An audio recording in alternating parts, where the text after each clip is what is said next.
Le 18 novembre 2022 sortent les très controversés Pokémon Écarlate et Violet. Vous le savez, je le sais, tout le monde le sait, les jeux disposent d'un nombre de problèmes techniques hallucinants. Toutefois, ils réussissent malgré tout à proposer une expérience divertissante, associée à des nouveautés intéressantes pour peu qu'on ait le mental de passer outre ses défauts. Mais aussi, beaucoup de nouveaux Pokémon, genre Forgelina, le GOAT. Avec plus de 100 nouveaux monstres, les avis divergent, alors que certains les aiment, d'autres les haïssent, que ce soit simplement pour leur design, leur intérêt au sein de l'univers, ou plus spécifiquement, leur jouabilité, talent, statistiques, move pool et j'en passe. Bref, ils sont loin de faire l'unanimité, et pour certains, ces Pokémon sont plus qu'oubliables. Alors autant vous dire que personne n'aurait pu se douter que parmi eux se trouvait celui qui allait à jamais rentrer dans l'histoire. Un Pokémon qui, en une journée, allait s'emparer d'un record du monde, 7 fois d'affilée. Attraper les... Oh, mais qui chante là? Ah, je te tiens enfin, Seyar, tu ne m'échapperas pas cette fois. Alors pas du tout, moi c'est Sacha Dubourg-Palette. Tu as perdu la tête, tu es Seyar. Viens combattre avec moi dans Saint Seiya Legend of Justice. C'est un jeu super tendance qui reprend l'incroyable manga de Kuramada Masami. Ah donc là c'est... Enfin c'est un placement de produit quoi. Tais-toi, viens m'affronter sur l'île de la mort, Seyar, moi et les dizaines de milliers d'autres joueurs. Ah désolé, je décline l'invitation, je n'ai aucun ennemi. Seyar!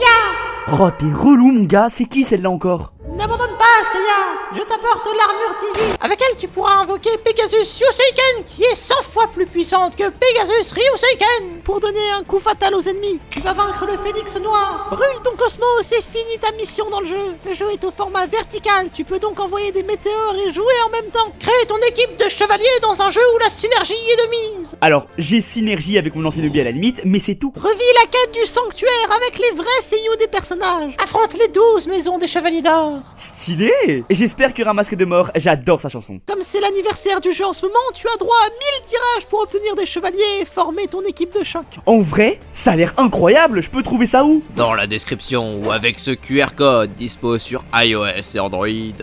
Ok, récapitulons. Ce que Pokémon Écarlate et Violet ont de particulier, c'est le fait que sur le papier, ils proposent 3 routes différentes, qui sont en réalité des composantes classiques des jeux, à savoir les badges, les méchants et l'histoire, mais que le joueur peut réaliser dans l'ordre qu'il souhaite. Pour avoir accès à la fin du jeu, suffit de tout les terminer. Sympa, mais en speedrun, c'est plus compliqué. Bah oui, l'ordre dans lequel on les réalise est primordial. Tu vas pas du tout à la même vitesse si tu décides de suivre un ordre particulier ou de toutes les faire à la fois. Du coup, pour faciliter les choses, le speedrun du jeu est divisé en 4 catégories, une pour chaque route et une autre pour l'entièreté du jeu. Et dans notre cas, celle qui nous intéresse, c'est celle-ci, celle de Pepper, un parfum de légende. Clairement la meilleure des 3 à mon humble avis et Dieu sait qu'il est un. Le but est simple mais diablement efficace. Afin de sauver son Pokémon mourant, Pepper a besoin du joueur pour récolter des épices secrètes réparties aux 4 coins de la région. Et en échange, il confectionne un sandwich qui rend à Koraidon ou Miraidon une partie de ses capacités comme voler, grimper, nager, etc. Le truc, c'est que ces épices sont protégées par des Pokémon plus grands et plus forts, appelés dominants. Enfin, plus forts, on s'entend, leur stats ne sont en aucun cas plus élevés que celles des autres Pokémon, ils ont juste plus de points de vie, et ça c'est quand ils ont mangé l'épice. Car autrement c'est des Pokémon normaux. Quand je vous dis que ce jeu est une arnaque, donc ce qu'il nous faut pour les vaincre, c'est un Pokémon qui frappe fort, et on l'a trouvé. Flammenroule. Je vous jure, même s'il est atroce, il frappe comme un forain. Grâce à son double type, ses statistiques et l'attaque balayage, qui est plus puissante si l'adversaire est plus lourd, pratique quand tu vois la gueule du truc, Flammenroule était tout simplement le Pokémon idéal pour la run. Et il a pas fallu très longtemps au speedrunner pour s'en rendre compte. Le 27 novembre 2022, soit seulement une semaine après la sortie du jeu, le streamer américain The Fourth Gen Gamer réussit l'exploit de finir un parfum de légende en 1h05 avec uniquement un Flammenroule. La stratégie utilisée est constamment la même, espérer capturer en début de jeu le Flammenroule le plus puissant possible, puis littéralement rouler sur le reste du jeu. Oui, pour une fois on te demande pas de jouer avec tes yep ou d'avoir un timing de zinzin. Or, souvenez-vous, y a 3 routes dans le jeu. Et Flammenroule n'était qu'un moyen de finir l'une d'entre elles. Du moins, jusqu'à ce qu'il devienne le moyen de toutes les finir. Oui, en même pas quelques mois, Flammenroule finit par devenir l'outil indispensable pour speedrunner chacune des routes. Jusqu'à détenir 4 records du monde. Un pour chacune des 3 routes et un autre pour le jeu en lui-même. En plus d'avoir réussi à lui trouver une utilité, les joueurs ont fait de lui le Pokémon le plus important du jeu. Pour les speedrunners, il y a donc 2 choix possibles. Soit on continue à grind pour tenter de battre son record perso, voire le record du monde, soit on jette tout à la poubelle et on trouve une nouvelle astuce.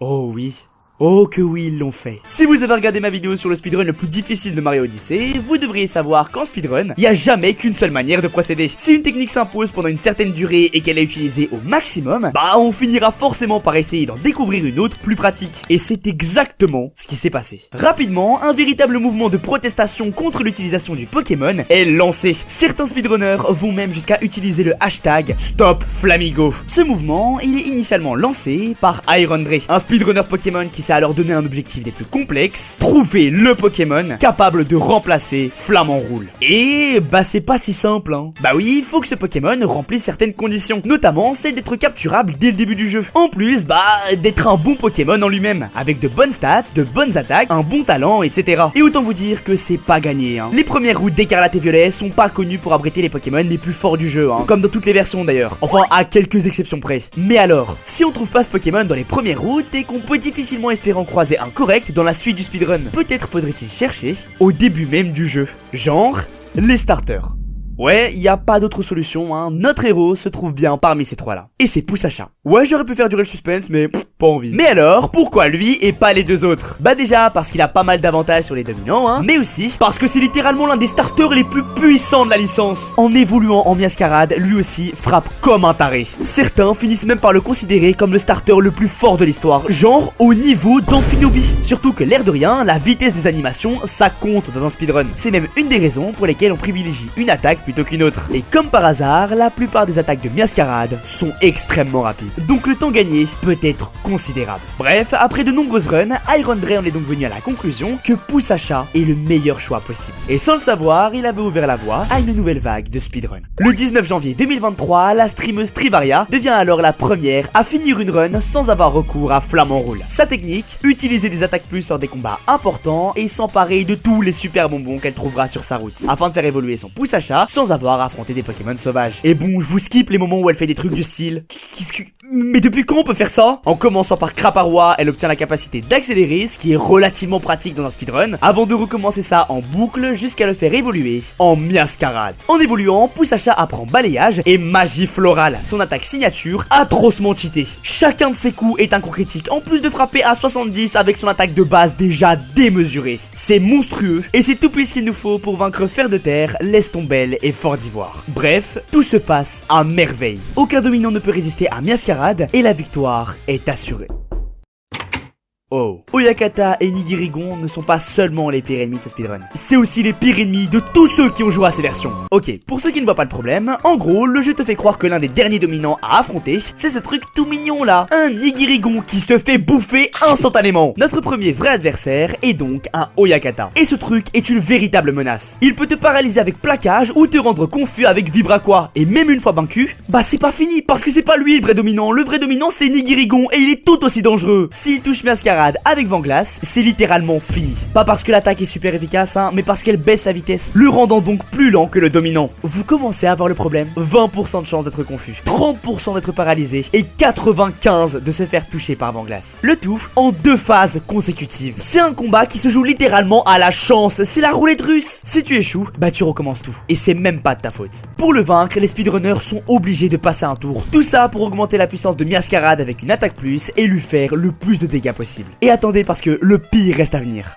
Pepper.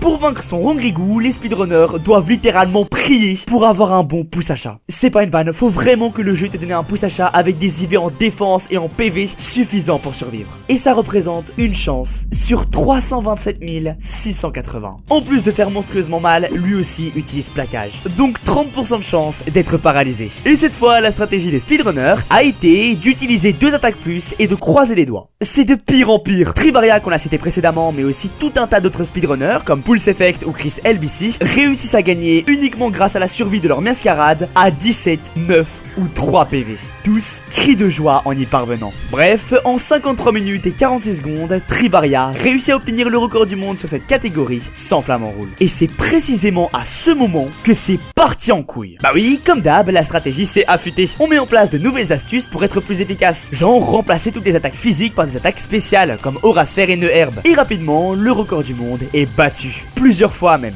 Mais là où ça devient fou, c'est que ça arrivait en quelques heures.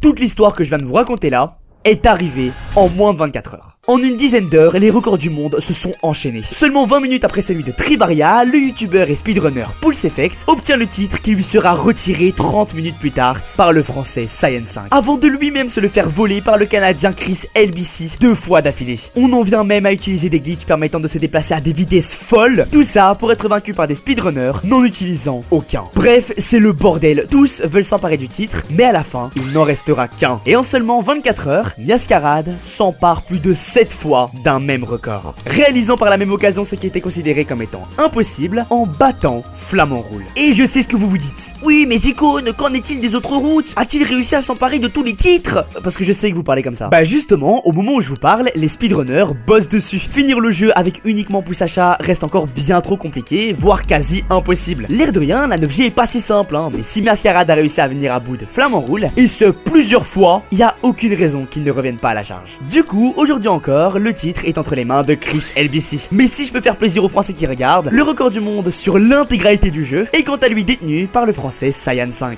Ce que je trouve fou dans ce genre d'histoire, voire dans le speedrun en général, hein, c'est qu'elles n'ont jamais réellement de fin. Elles évoluent sans cesse et continueront d'évoluer sans que l'on ne puisse jamais vraiment tourner la page. Et même si les speedrunners arrivent un jour à atteindre leur objectif avec Miascarade, bah il y en aura forcément un qui reviendra avec une stratégie nouvelle, plus efficace, qui forcera tous les autres à nouveau se battre pour le titre. Mais d'ici là, qui sait, peut-être qu'un jour Miascarade trouvera le dresseur qui le conduira au sommet. Et si vous avez kiffé, pouce bleu, abonnement, road tous les 40K, et sur ce, n'oubliez pas... Bon, ok, j'arrête de casser les couilles.